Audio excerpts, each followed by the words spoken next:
Okay, here we go. Well, it's nice to meet you all. Yeah. You too, Adam. What's going on, Ryan? How are you, Jill? I watched your films today. You watched my films today? I watched all of your films today. Your films. I watched Jill and Eric's film. Yeah. That's a busy day. And I had calls. Yeah. Oh, I was very proud of myself. It was very productive. That's an intense day of things, of all different types of things. Jill, I gotta say, one thing I definitely thought watching yours was it feels like you got to make exactly the movie you wanted to make. Like sometimes you can kind of feel like, oh, like that might have been a compromise, or like, oh, and I feel like The Stylist is exactly what you wanted to make, and I was so happy. Thank you. I think it was. Wait, we are saying this on the podcast officially. Yeah, this is I was going to do like an official hey, welcome everybody, but I think we just started. That was too good to leave out. So now welcome everyone. Thanks for joining us online. No, we're not dead. It's not posthumously. We're all still alive. But we're all this is not live from the grave to speak. Let's hope the secret's not real. We all die tomorrow. Oh no. But this is a little roundtable. I was really excited when Adam asked me if I wanted to join in and talk with all these people, because the one thing all the faces you have in front of you have in common is we all have films on the Arrow player, like the Arrow streaming service, very proudly so. So tonight we're just going to kind of talk about that and the process of filmmaking in general. And as like team building as it sounds, I think it'd be best if we just kind of went around and talked about your burgeoning memory with film and when you knew that was this is what I want to do. Is there a movie you saw where this is a career that I want to do? This is the creation. This is the creative time, momentum I want to put my path towards. Whoever wants to start. I have two. There's two very clear memories. One is I was really little and I was in our basement of a house we were renting in Northern Kentucky. And it was the network television premiere of Back to the Future. And they were going to show the first footage of Back to the Future 2. And I was sitting there, I had my little Chef Boyardee pizza, and I had a Back to the Future storybook watching. And I was just it was kind of that first, I think this matters to me more than it matters to other people. And then cut to 1994, I saw Pulp Fiction in the theater, and I was just oh, there's a lot more to this. This is far more elastic than I thought. And I want to do that. So Back to the Future and Pulp Fiction are the reason I'm here. That's the craziest double feature you could possibly ever have. but I want to do it. You want to do it. Very similarly to Adam, I kind of had the same experience. When I was 10, I saw Jurassic Park in the theaters, and I saw how that evoked a reaction. And I saw literal movie magic with the dinosaurs coming to life and being so believable.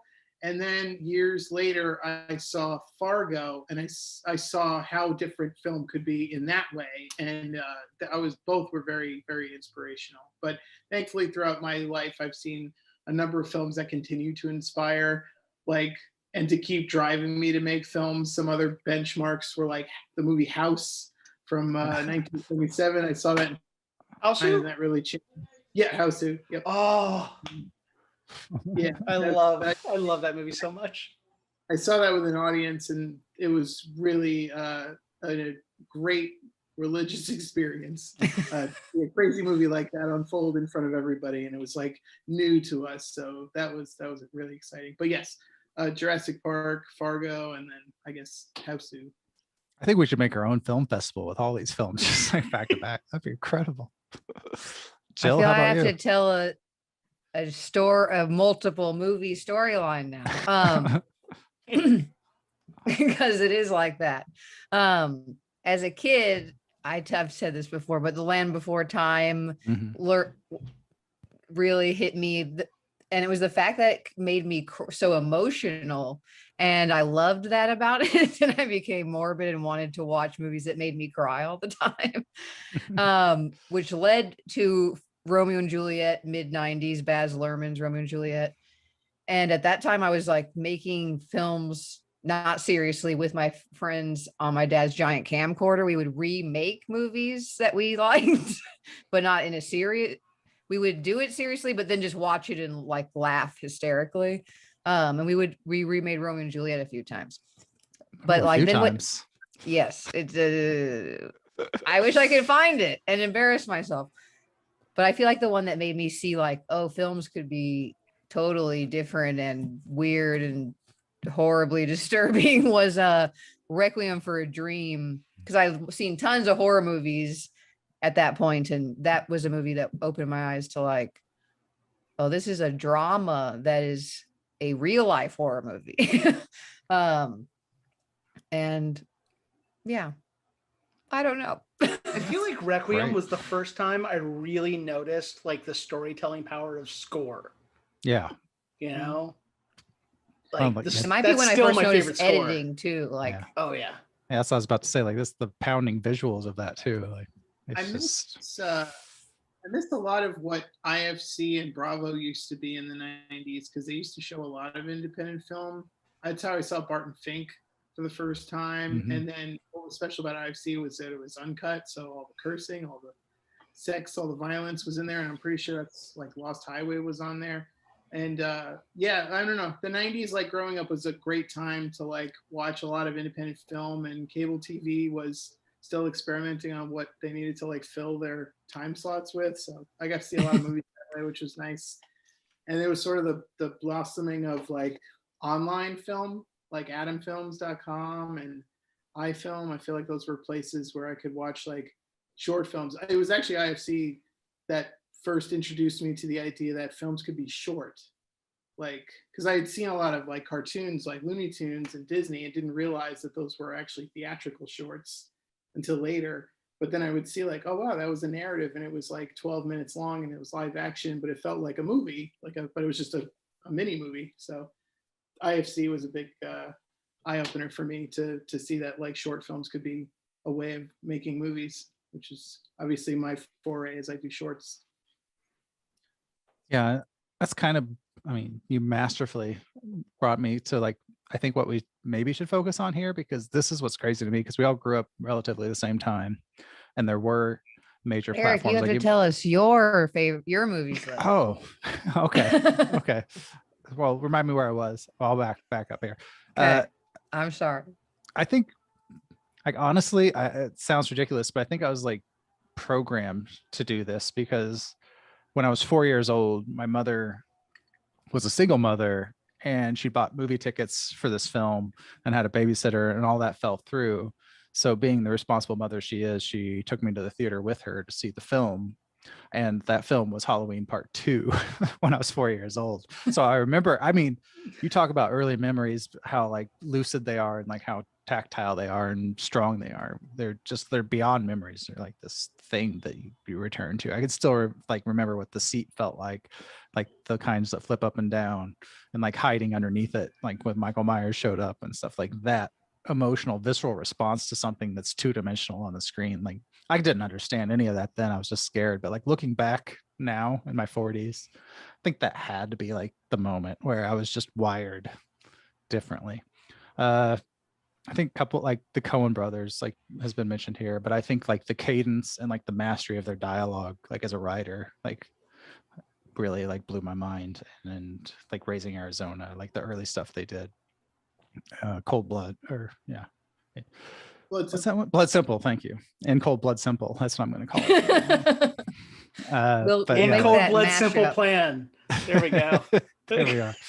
But that, and then I remember getting like really into like films that were in the limited blockbuster area of like foreign films, and like how different countries like handled, like you'd mentioned Hasu. I remember like Kozlowski and like the Color Trilogy and Blue, and like how they were very intentionally paced slower. Like you're saying, like different movies and all this, they have different effects on you, and like it was just such a, yeah, it was my church, for lack of a better phrase. And I grew up that way. That's how I feel about going to the movies too. It's like going to church. It's like a religious experience. It is, and that's one of those things. Yeah, I mean, sometimes those are a different religious experience completely. Like, I love bad movies I just sometimes. wanted to quickly ask, since you brought up seeing Halloween 2 when you were 4, I was 4 when I first went to the movies, and it was Spaceballs. So I was wondering if everyone else's first movie I remember going to see as a kid. It's a great question. I don't remember it, but the very first movie I ever saw, I was a month old, and it was Superman. That's very noble. Apparently, I was very well behaved. Yes. So from a month old, I loved movies. You were young enough to not be throwing a fit in the theater. What's weird is I feel like I don't remember my first theater experience, which seems insane. For some reason, like Lion King comes to mind, but there's no way that was my first one.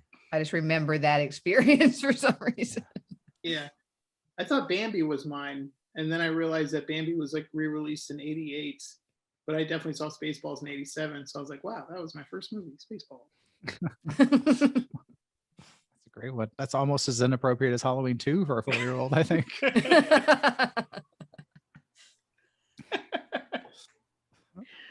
But I like, since we all have movies playing online, I mean, partly because of COVID right now, but other reasons too. Like, we are all online right now. And that's so weird. Like, we're talking about all our memories and stuff. And there used to be like these major platforms, like these like every movie was an event movie, and it was very elite, and it had like Paramount behind it, or it had, some other studio behind it. And it was really lofty and up here. And now, like you were mentioning, like IFC and then those like early like sites that had short films and stuff on them. We've kind of advanced. But there was always direct to video and that's cable true. production houses. I mean, that's true, but like it was harder to access for like the normal person. Oh yeah, it was harder to access, and there wasn't like I guess it's possible someone had that background, but for me and my personal background, like those were never like the event movies. It wasn't like the church that I'm talking about. Like it was something else. But now, I mean, the avenues are everywhere. Like, it is so much easier for anyone to get a film made now than it was back then, I think. No, I see disagreement. No. I completely agree. You reminded me of. I have a story from like just a couple years ago. I went to see a movie that I had been waiting 20 years to see. Criterion Collection finally like cleared up all the rights, and they released Chimes at Midnight. But before they released it on Blu-ray, they put it in a few theaters. And so a couple friends and I drove up from Cincinnati to Columbus, Ohio, because it was showing at Ohio State University. And we go there, and like I am just palpably excited. And the like 20-year-old that's working the box office is like, "Are you okay?" And I was like, "Yes, I am very okay. I have been waiting 20 years to see this movie." And she's like, "Why didn't you just rent it?" Yeah. And I was like, "Oh, right. Kids will never understand now. Like, it used to be, especially if you lived in Northern Kentucky where I did, like, oh yeah, you were at the mercy of either like Showcase Cinemas books the big thing, and then like Video America and Video Village like might get some stuff, but like I remember reading the top 10 list at the end of the year and just making notes of like, that sounds interesting, and just never seeing it for 5-10 years. Like, I totally get what you're saying. Yeah, and I mean, from my experience, I remember even movies that you wanted to see and you knew about because you're a nerd, you just could not find in the middle of the United States. Like, I grew up in Missouri, and I tried to see Dawn of the Dead with all my might for like so many years, but you couldn't. Like, there was just no release you could find anywhere. And I think that's lost to a lot of, as you say, kids. Like, anything you can find now. But with that, go ahead. Sorry. I'm sorry. I just want to say I was very fortunate to grow up where I did. I grew up in Staten Island, which is a borough of New York City. We had a couple of theaters, but they didn't have like all the stuff that New York had to offer. So we often took pilgrimages to see, some of the more art house fare. So then that was like a 2-hour ride. So I appreciate when people take pilgrimages to go see movies, even if it's out of state, because that's the only place it's playing. I love hearing stories like that. Yeah. And those are rarer and rarer now as we all move online. So I think there is, definitely this generation and beyond, and all of us now are more like savvy in movies now because they're so much easier to find and see. We have content everywhere. But I was hoping to get to here, and what I've noticed is that is great. It's all positive. I think like creative people get to create and distribute and share as it's meant to be. It's not elitist as elitist as it was before. But there's also the danger of the internet being massive and huge and trying to like find that platform for your voice. And we all ended up at Arrow, luckily enough, these people who champion us like crazy and like sell our wares and push our voices out there. That's amazing. But just like general ideas of what this age looks like in streaming and development and filming, and how you balance finding your voice, but then also having it heard, if that makes sense. Yeah, that's a really good question. I felt personally, the way Arrow promoted both A Ghost Waits and The Stylist was like how you were mentioning Paramount promoting their next big release. You know, they had a big presence online and really hyping up both the physical media release of it, but also the streaming debut. And that was exciting to see that they were really pushing those new films by new filmmakers, you know, to do that. And I was very fortunate to have my little slice, you know, on with my little premieres of my shorts and stuff. So I grew up in the Midwest, and it's still foreign to me to like ask for attention and to accept compliments. So when this was happening, you know, it's like, oh, this is really cool. And because, as you said, the internet is so vast and there's so many people and so many projects vying for attention, you know, I just kind of had to like hack my own brain and say like, okay, shut up, because like we have to play this game essentially and like talk to literally everybody who will talk to me, you know, about the movie. And it never feels natural, but it's fun. And especially, I mean, we spent 5 years working on this movie and we made it for, you know, less than the price of a base level Mercedes. You know, I used to say less than a car, but a Kia costs less. But you know, like it was just weird because it was a project that lived on my laptop for a really long time. And then suddenly it didn't. And to talk about it like it's a real movie, like Baby Driver or whatever, like it's so strange. And I was telling a friend who made a similar film, like, I don't want to internalize anything because I feel like that's how you become somebody like David O. Russell, who's just an asshole to everybody. But yeah, like Arrow, they're so genuine. They really love film, and they want to champion, just like they're such a good champion of the voiceless. Yeah, I feel incredibly fortunate that we kind of found each other. Yeah. And as Eric knows, like our experience with the Stylist has been amazing. It feels like you just said, like working with them is just like adding some more people onto the film crew. Like they feel like filmmakers that care about the film and are like the intended vision as much as we do. But then kind of to talk about what you were talking about, Eric, I feel like it doesn't feel easy to get easier to get. I don't know what it was like to get a film made, you know, in 1995. I think probably there's such a different demand because there's all these different streaming services competing with each other. They all need original or exclusive content. So now it's like all these different places that need new stuff all the time versus, you know, like just the theater was the only place new things came out back in the day, or, you know, straight to video. I just lost my voice. I've got allergies going on.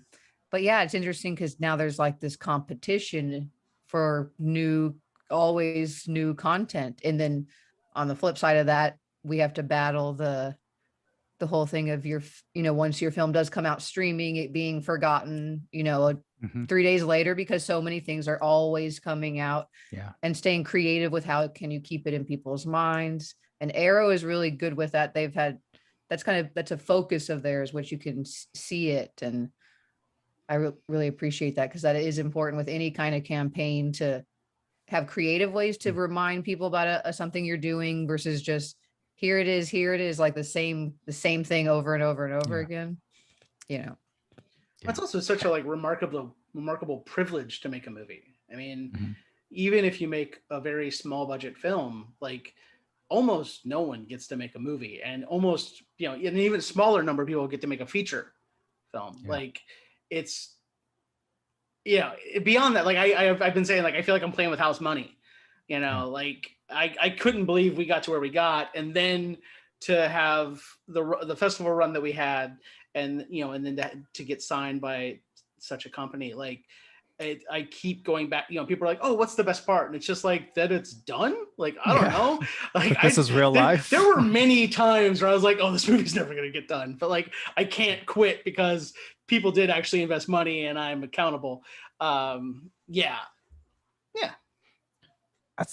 I've been at this long enough, not like I've an industry old hand or anything, but I've written and like pitched and been in those meetings and gone through this enough to know that like the creative side, like you're talking about, like how like incredibly privileged and lucky and blessed all of us are here, that we've made things, and not only made things, but we've had people respond to it. And then on top of that, had like the business side support us, and the right kind of business side of people like that are actually passionate about it and not really cynical, just want to like fill in their ledger and then like toss it to the shelf and never talk about it again.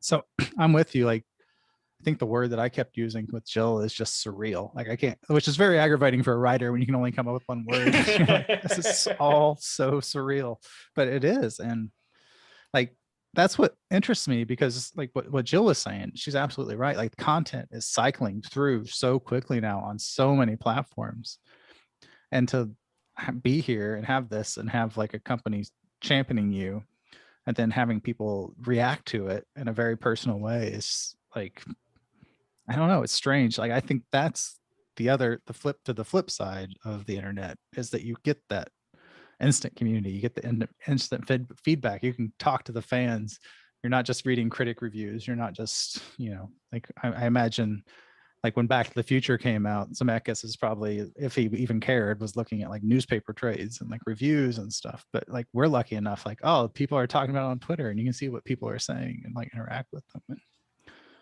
it's a weird world for film and movies right now. Yeah.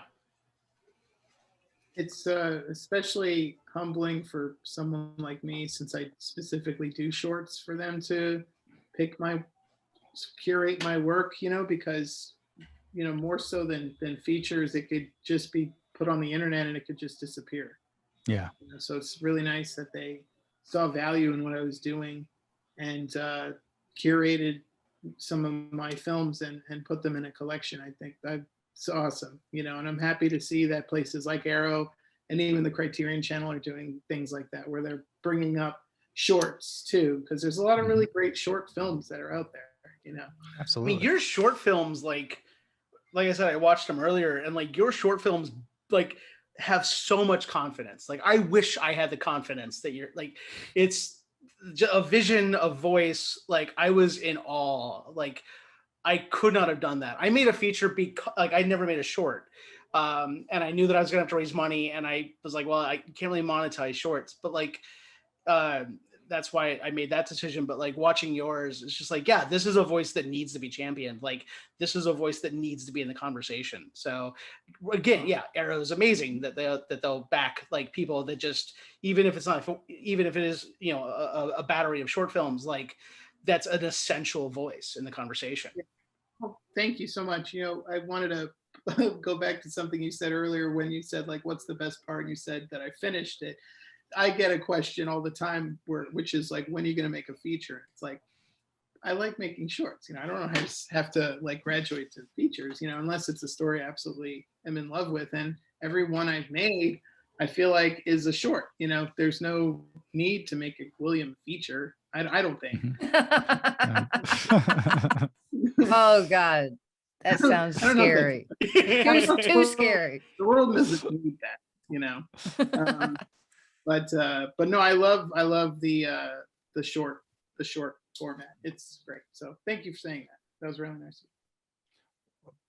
Yeah, I love, like you said, that streamers are picking up shorts, because before that you only saw them at film festivals, which is where I discovered them only maybe 7 years ago or 8 years ago. And I saw them at a horror convention that had a festival running within it, and was like, wow, was really impressed, especially because I had seen some independent features at that point. I had started a screening series where I was screening indie like horror films and only features at that point.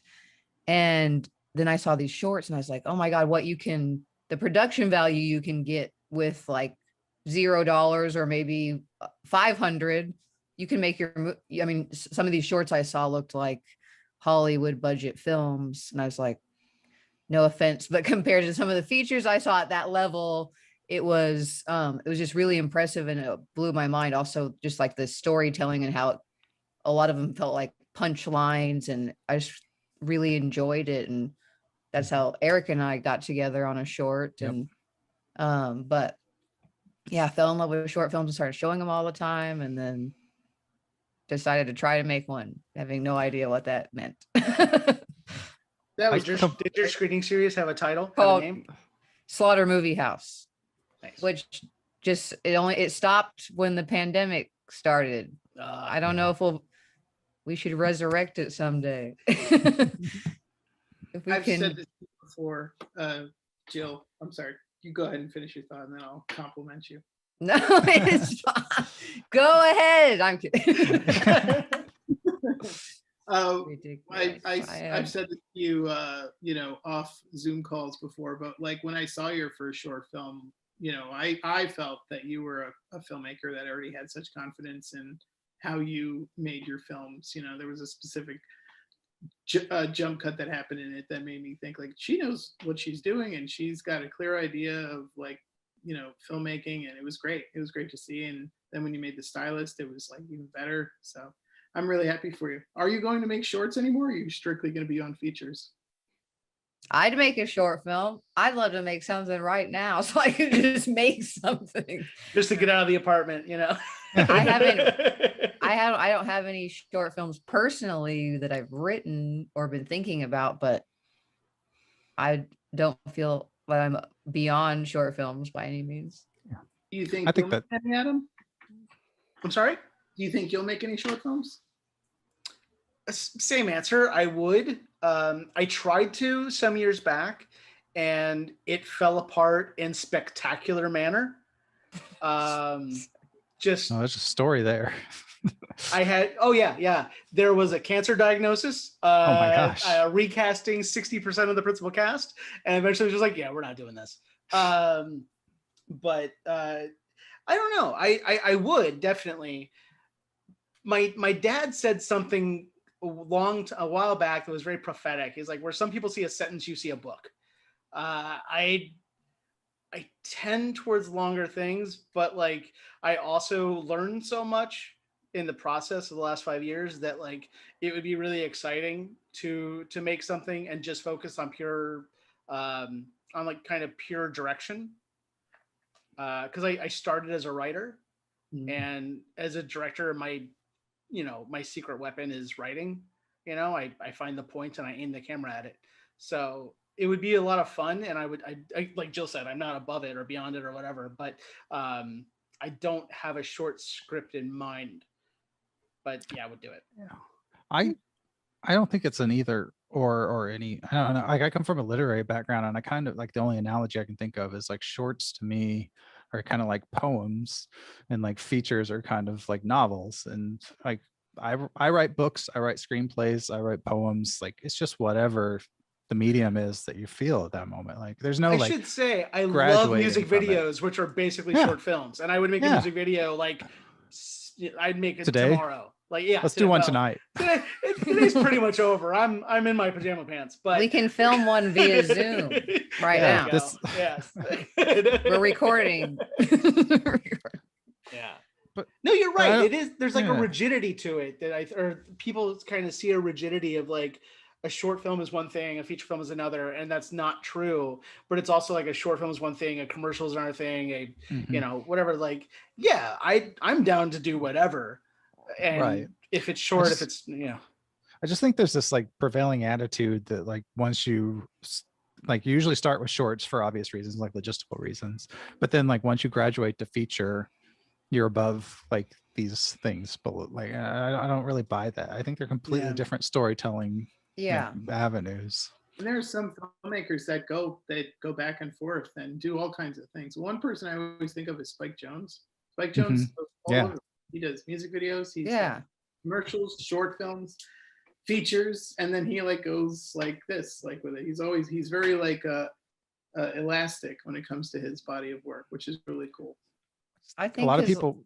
like Oh, you go ahead, said, sorry. like Eric, you said that it's whatever that story or project calls for. It's Mhm. not about like, there is that attitude, especially in like the film festival world. I feel like that a short film is like a stepping stone, and that's where I think that stigma comes from for short Yeah. films. But it's like, Yeah. I also love music videos, and yeah, tons of the best filmmakers I think do that. Like David Fincher's made music videos and short films this whole time, and yeah. Yeah, I just think people need things defined a lot. It's just human nature. So like you're either like a feature filmmaker or you're a short film filmmaker. Like people are you a novelist or you're a screenwriter or what? I'm like, yes, like whatever I feel like at the moment. I'm not into labels, man. Yeah. Don't label me. Well, and I think a lot of it is you just want to also, we all are the kind of, we want to be creating stuff, and making a feature is a longer process. Mhm. So in the process, in the middle, you can do other things, other things that you can make faster. So I think that also makes sense to me, the doing different types of things. I'm all for that. I guess the thing, since people out here watching it aren't all filmmakers, or maybe even more importantly, like they haven't started making film yet. Maybe they're interested. What we could close on with all the wisdom up here on the screen. Is there any advice for how you navigate this new world of filmmaking and online distribution and finding your platform and voice for anyone out here that's wanting to do what we've all done surreally? That's a multi-step question, Eric. Yeah, yeah. Just keep going. I Just will do them all. only answer All the part of steps. it. I think it's important to make something that you want to see. I think that's important. And then, if you like what you're making, then somebody else will. And it takes time to sort of find your audience. It certainly took me a while to find my audience and to even find what kind of films I wanted to make. I've said this before on other like interviews and stuff, but I say get a ticket for the slow boat for success. To be prepared that it's going to take you several years, and don't give up just because the first one didn't get into any film festivals or only got into one. If you got into one, that's great. And the next one, maybe you'll get into two, and your films will get a little better. So you just have to keep going. Crowhand was film number 9. So I have like 8 other films before that have played at film festivals, and where I've sort of, figured out what kind of a person I am as a filmmaker, what is my style and aesthetic and stuff. So patience and persistence, I would say, are important. Yeah, I think like Brian said about making something that you like in the same way, or I think it's a connected idea, making something that you really are passionate about and believe in and want, like it, it's like burning to come out of you, because that translates into like people can feel that, I think, versus focusing on what do you think people want, what's like the craziest thing you could do, or the most like what hasn't happened, or the most disgusting, like to make something more that you care about and believe in is, I feel like, more powerful than thinking that way. But I think at first, like, it can seem like so overwhelming because it seems like such a big thing to tackle, but it's really just about breaking it down piece by piece, and in steps that you can actually do. And because anything to me from afar seems very scary, but once you break it down, it's really possible for anyone to do it. It's just like to simply break it down and then find the people that you want to work with. Yeah, so J.J. Abrams is in the special thanks of our movie because I interviewed him some years back when I was a film journalist, and I asked him about Lost. I said, before Lost premiered, it's not like we were all clamoring for an hour drama about a time traveling island. How do you do that? And he said, you have to have faith that you're not alone in the world. If you want to see something, somebody else wants to see it too. And like, that has really become the North Star of, Charlie Kaufman said something similar where it's like, no one has had your experience, so if you say what's true for you, you're going to say something novel. The kind of attendant thing of like, once you kind of get past you take that first step towards making a movie, is like, you're not going to know what you're doing at all times. This movie changed, like our movie changed so much. A Ghost Waste changed so much. There was a talking dog in the movie at one point. Like, it changed a lot over 5 years. And, some of that was because I wrote the script very fast because we, even though we didn't have a lot of money, we had it before there was a script. And then, we shot for 12 days in August 2016. And then I cut it together, and from a certain point on, I was like, oh, okay, that's kind of, the assembly cut was bad. But I was like, okay, the ending works. Let's get to the ending. And eventually it was like, past this point, it was good. Or it was fine, but like, we hadn't earned the first 33 minutes. And so we had to go in and like kind of reimagine a lot of the first act. And, so we were kind of digging into the last 2/3 and paying off things that we hadn't set up. Like, oh, that's something that's important. Let's kind of make this new scene so it looks like we did it on purpose. And now, like, people make us sound very smart in reviews and articles, and so much of it was accidents, and so much of it was just like, oh yeah, that's totally there. The booklet essay that Era commissioned, I hadn't really considered the capitalism on the commentary on capitalism that's in the movie until somebody had pointed it out. Then I was like, oh, right, I've been poor my entire life. Like, of course I'm going to talk about what it is to like be awash in an unforgiving system. That's been what I know for, 40 years. Right. So like, I think another thing is like, when I first started making it, it was okay, this is going to happen. I was listening to and watching a lot of interviews with filmmakers, and like Danny Boyle, Chris Nolan, all these, Lynn Shelton, they all said something. They were all like, oh God, if we'd known on our first movie how to make a movie, we never would have done this. And I think a lot of people hear that as like, oh, so this is a mistake not to make. Whereas what I heard was, okay, I get one chance to make these mistakes. I only get one time that I didn't know better. Yeah. So like, I would say kind of lean into that and let your first experience be all that it's going to be. And like, you're going to get some things wrong and you're going to get some things right. And if you just kind of keep at it, eventually you can make it look, you can kind of minimize the wrong things and make it look like you intended to do the right things. And, it might go well for you. Yeah, I think, like, you can never make the perfect movie, but you can make like the best movie of that time of your life. Like, you can document where you were really well at that time, and you can look back on it and be like, oh, I changed that now, or oh, I don't really like that now. But you have to embrace what it was at the time and what that is. Like, that specifically is a conversation McLeod and I had 2 years ago, where I was just like, this will never be perfect, but it can be the best version of itself. Yeah. Well, that's what I've learned, because sharing, you and I both, and Jill, of course, the Midwestern like humble pie thing of like, oh shucks me, like you can't ever take credit or praise.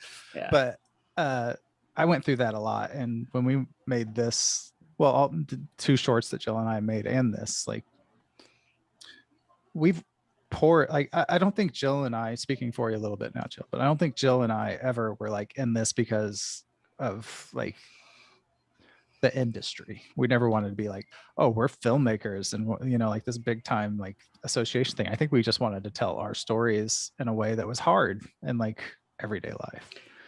Well, do you all feel, I mean, I'm going to guess, you know, and please correct me if I'm wrong, but I feel for all of us, like we've talked about the cinema being church, like I feel like film is what's there for us when we're at our lowest, and film is what makes us feel less alone. Yes, absolutely. Like I just had an interview a month ago, I don't know, where I just kind of realized recently, really like the last couple of years, like before I was in therapy, like film was so therapeutic for me. Like there are so many like dark issues that were shown to me and made me feel not alone. Like when I was young growing up, and especially horror, like people talk bad about horror and how schlocky it is and everything else, but like there's some real issues that are tackled in horror that are just tackled nowhere else, and I needed that like when growing up, and like looking back, like a lot of it, not to over exaggerate, but it saved my life a few times. Yeah, so that's what I think. I think that's what the mindset you have to make film, especially now that we have all these huge every avenue and stuff. You have to be in it for that. You can't be in it for like, this is how I'm going to make a living, this is how I'm going to like some financial business plan. Like this has to be from your heart. If we're getting real, I made this movie because I was going to kill myself if I didn't. I felt like an existential mistake. I felt like I didn't have a place in the world. Nothing worked. I tried to get a job at Subway and I couldn't. And I remember just thinking like, this is the only thing that I feel like I can do. You know, I had spent 15 years trying to do anything else. I had worked in politics and sales and run restaurants and bars and everything else. And so but I always had this burning need to make a movie. And I was just like, I need to know if I can. And so once we had a little bit of money, like it's easy to make a small budget an excuse for why the movie's not better. But if the stakes are literally life and death, then you're just like, okay, money cannot be an excuse. Like you can get around that. So yeah, you're absolutely right. Like it has to mean that much to you, unless you're like a privileged kid that comes from money and can go to a good school and get into it, whatever. Like, but I don't feel like that's any of our tracks. So yeah. I mean, and like, it's much the same, not to like, but like Claire, I poured so much, I didn't even realize at the time, but so much of what I was, because my mom had just died, and like all this anxiety and like all this stuff I grew up with that's in Claire now. And I thought that's what made me weep like recently, is because reading the Twitters that we're talking about and like people responding to that and identifying with that, like that's what making films is about, I think. And Jill, I like the stylist. Claire was a vision, like originally your idea, like you had this idea of this hairstylist, and like it was wonderful enough to let me contribute and work on it. Like, do you feel the same? Like, like was it something inside of you that you had to get out there? Is that what brought your like you know what I mean, like to filmmaking in general and this project? Yes, especially the stylist, because you know, like how hard we've been trying to get the feature made for so long, and finally was just reminded that like with real life stuff, my mom went through a really scary health scare, and reminded me that, you know, just how precious time is. Like all these cheesy sayings are all the truest thing in the world. And it just like lit that, plus I went to a film festival with a short film, One Last Meal. And it's like every film festival I would go to, I would get like re-inspired. Like, I got to make a movie right now. Like you see other filmmakers with their first film and they somehow just did it. And it was the summer of 2019, and I was just like, we're done. Like, I never even really considered, could we make this movie without some like $1 million financer behind it, because it isn't written for a small budget. There's like a lot of locations and characters. So, but I had never broken it down like a producer over the freaking 3-4 years we've been writing it. And so when I finally did that, I was like, can we do this? I reached out to Robert and Sarah, our main producers from the short, who happened to also be the production designer and DP. And I was like, what's the smallest amount of money we can make this for? And do you guys want to do it like on our own or like Kickstarter? And then we just like beg for all pieces of the rest of the budget as we go.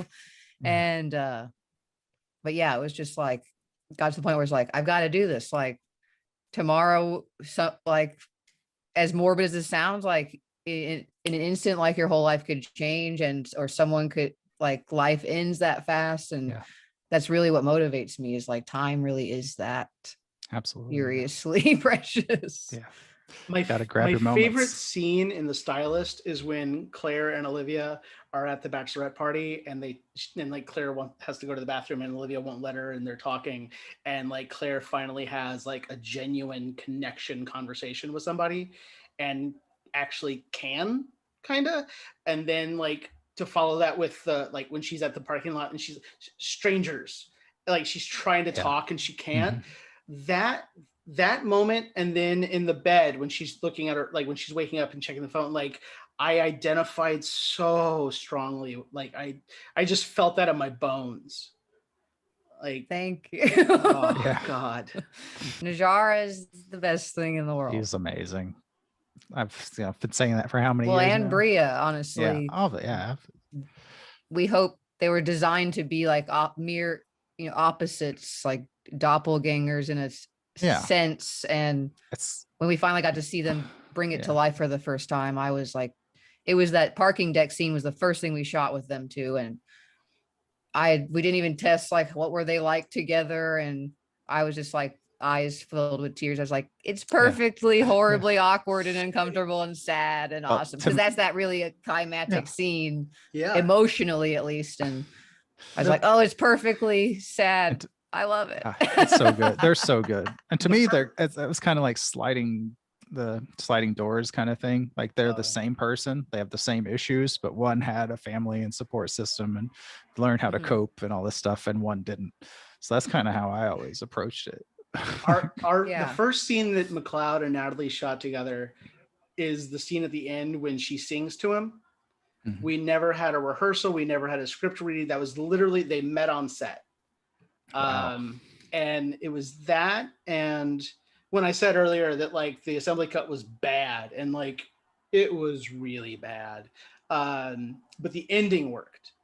And I remember, and I'd actually be curious to ask you guys this, like, I remember being out with my then girlfriend and we were just having some drinks and I just saw a garage and I heard the song Years Go By play. And I was just like, oh shit, that's good. Like that's an ending. Like that's dramatic. I can do that. And I like ran and grabbed like a napkin and wrote it down. And I'm curious, like, what were the moments when with the stylist, like early on when you knew you had something? We've worked on this for so long. It's hard to say. Like I've honestly, like, okay, this is going to sound, I've always said this to people and I always feel a little self-conscious saying it, but I love and identify with Claire so much. Like I cried when Jill and I played it at Screenland in Kansas City, like when we didn't know if we were going to play it anywhere. But like when we got to finally play it in front of a crowd when we're standing there, I wept like it was my kid's graduation or something. It was like saying goodbye to like this person that I had walked around. Like I have spent so much time with Claire and I love her and identify with her. But I think that's when I knew, is like just that we were kind of writing that first act of like the coffee shop and like her just walking around and doing like day-to-day stuff, and how invested I was in that. Like I just wanted to go to that. And that's before we got to like the juicy narrative stuff, just like how into like walking around with Claire I was. I'm like, this feels like something special to me. For me, I think it was the ending, that we had been working on the feature but we weren't sure where we were going specifically. And when the short film was playing places and I was traveling around, I don't remember the specific day, and I must have texted Eric, but Yeah, I you was did. like, for people who haven't watched it yet, I won't say what it is specifically, but it came to me and I was like, this is this is it. Like now, like we know, like if we know where we're going, we just have to like get there. And Yeah. but it like gave me a style, like aesthetically and emotionally, everything I wanted. I was like, oh, it can be this very super dramatic, tragic ending in this very we could do a very over the top design with the the scene itself and the set deck. And so it was like, Yeah. that was when I got that, when I got that text, it was like a lightning bolt. I'm like, holy shit, yes. Like everything just fell into place at that point. I think we were like well into the second act, just kind of like playing around in the sandbox, and you sent that and I'm like, okay, yes, now I know. What about you, Brian? Like what do you like? How do you approach this? Where did Requiem come from? Yeah. So yeah, where did it? Because we know Crowhand is a true story, or I mean, partially. The whole thing's true, I mean. But what about William? So you William, actually meet him behind a alley. So that idea, what is it, 2000? It's 2021. That idea came about in like 11 years ago, actually. I was working an overnight shift, and my younger brother was with me, and he drew.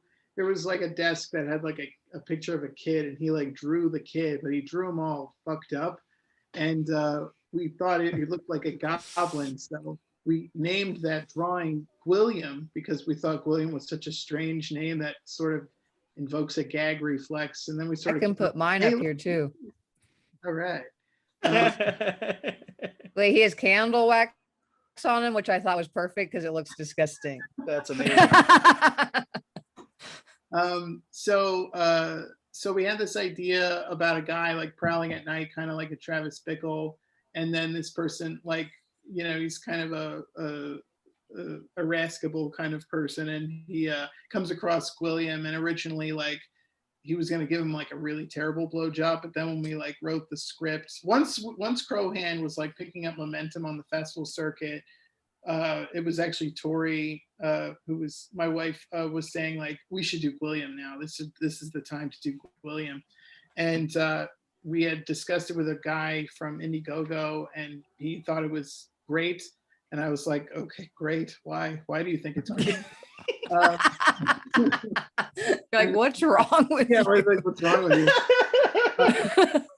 You know, it was an idea we had and stowed away for a few years because during that time I was still trying to figure out like what kind of films I was trying to make and like, or what kind of festivals I was trying to get into. It was like not the right thinking for like filmmaking, because you don't want to be like, oh, I want to get into Fantastic Fest or something like that. You know, they sort of pick you when you actually like make something that they like. It's not like you can't make something that's like dialed in for them or whatever.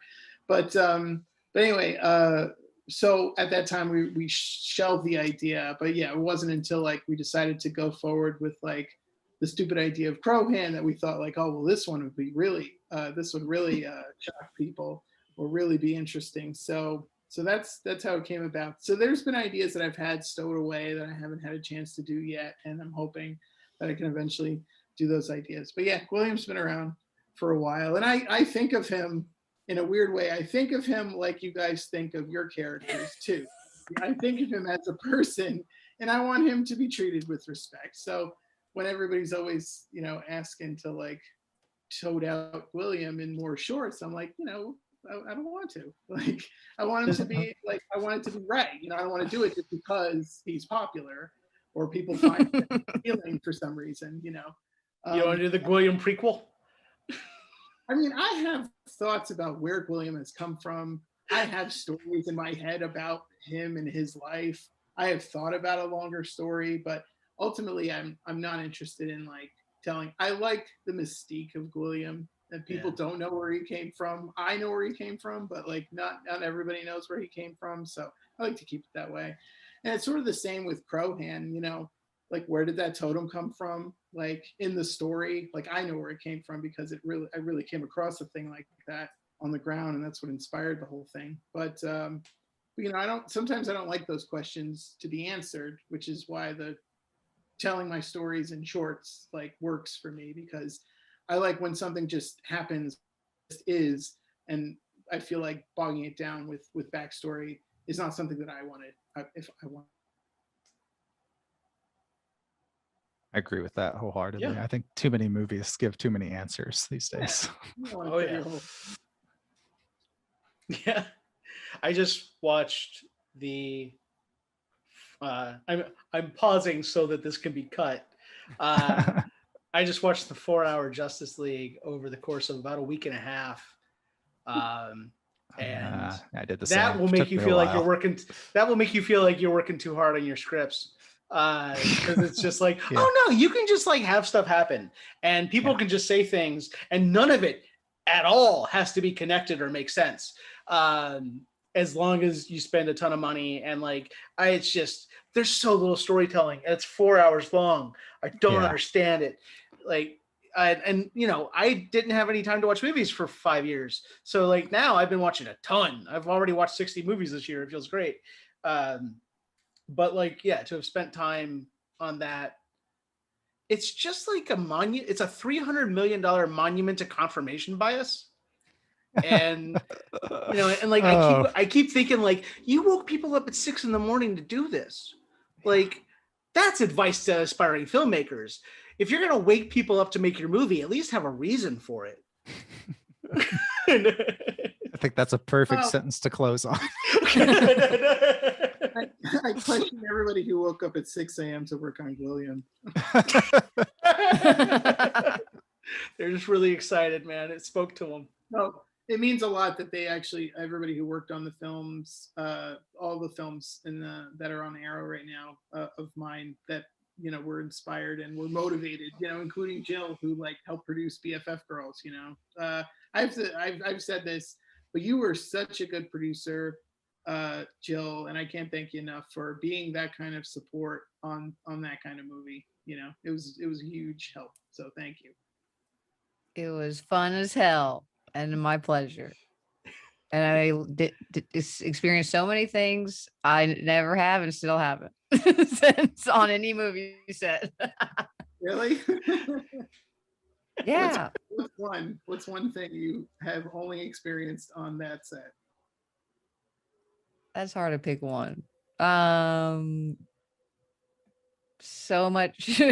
I don't even know where to begin. My first time working with puppets, Right. Yes. for one. It's not too late. You can make your own puppet movie someday.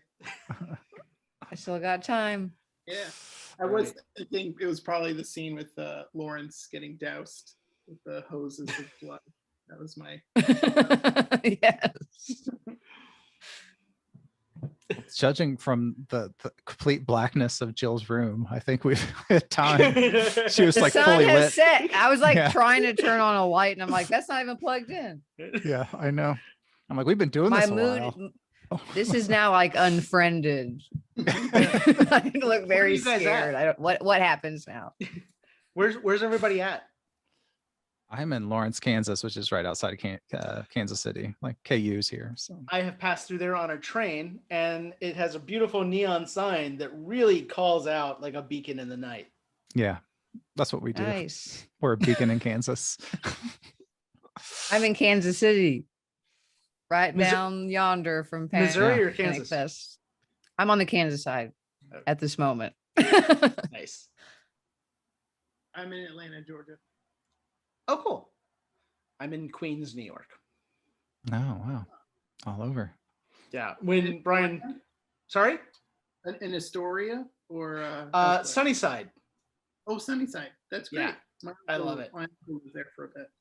When you mentioned Staten Island or growing up in Staten Island, I was gonna say, like, it is my favorite thing. I moved here in August 2017, and like every movie plays here. It's wonderful. Yeah.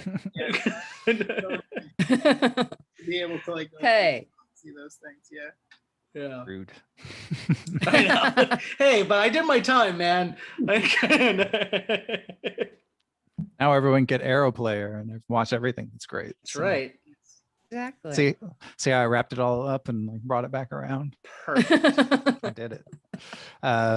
But yeah, everyone at Panic Fest, thanks for watching our conversation. I hope you enjoyed. Enjoy the rest of the festival and all the great movies, and support your online independent streaming producers and suppliers and those all of that. I have my And Brian Lonano collection. I'm just wondering, did mine get lost in the mail? Thanks for moderating. Yeah. Yeah. Thank you so Cheers, much. Thank you, everybody. everyone. Yeah. Cheers. Where's your drink at, Jill? I got some water right here. All right. And thank you, Arrow, for asking us all to do this and for supporting us and just being awesome. Yes. All in Seconded. there. Yeah. Heck yes. Woo-woo.